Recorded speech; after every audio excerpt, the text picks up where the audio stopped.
ஓம் சக்தி. ஓம் ஆதிபரா சக்தி. என் அன்பு குழந்தையே, உன்னை இக்கட்டான சூழ்நிலையில் ஆறுதல் சொல்லக்கூட ஆளி இல்லாமல் தவித்து கொண்டிருக்கின்றாய். உனக்கு என்று உன் மனதில் உள்ள பாரங்களை பகிர்ந்து கொள்ளவும் யாரும் இல்லைதானே வருந்தி கொண்டு இருக்கின்றாய். என் தங்கமே, உன் மனதை நீதான் சரி செய்து கொள்ள வேண்டும். உன்னால் முடியும். நீ மனதை விட பெரிய ஆத்மா. அப்படியும் உன்னால் துக்கங்களை தாங்க முடியாத நிலை வரும் பொழுது என்னிடம் அதை ஒப்படைத்து விடு. சுகமோது துக்கமோ எதுமாயினும் என்னிடம் பகிர்ந்து கொள். நானே உனக்கு அப்பா, அம்மா, சகோதரன், சகோதரி, நண்பனும் தோழியுமாவேன். நீ ஏன் உனக்கு யாரும் இல்லை என்று வருந்துகின்றாய்? துக்கத்தை தூர விரட்டு. பலம் தந்த மனதாயிரு. உற்சாகம் உன்கொள்.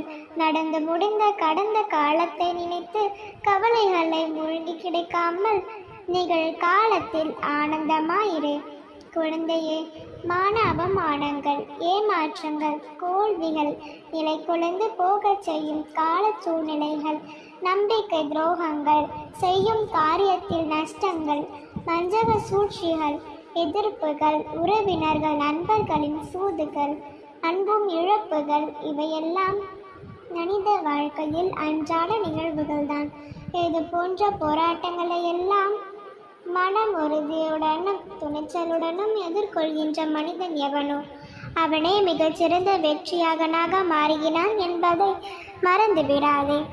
ஒவ்வொரு மனிதனும் முதலில் தன்னிடம் நன்மைக்கை வைக்க வேண்டும்.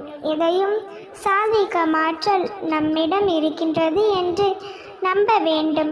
நீ சாதனை செய்ய பிறந்தவள் என்பதில் முதலில் நீ நம்பு. உன்னை காயப்படுத்தி விட்டார்களே என்று கலங்கி நிற்காமல் அவர்களுக்கான சிறந்த பதிலடி கொடுக்க முயற்சி செய். எதிரிகளை வெல்ல வேண்டும் என்று முடிவு செய்துவிட்டால் நீ ஏங்க வேண்டிய ஒற்றை ஆயுதங்கள் என்னவென்று தெரியுமா? புன்னகை. ஆம், உன் புன்னகை மட்டுமே.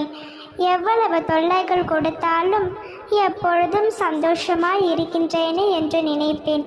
அவர்கள் கொஞ்சிவிடும். யாராவது உன்னை ஒதுக்கி வைத்தால் கவலையை விடு. யார் உன்னை எந்த தூரத்தில் வைக்கிறார்களோ அந்த தூரத்தில் வாழ கற்றுக்கொள். அதனால் பொருள் நஷ்டமும் இல்லை. உன்னோடு தான் நான் இருக்கின்றேனே, அது போதாதா உனக்கு? கவலையை விடு, கண்ணீரை துடை.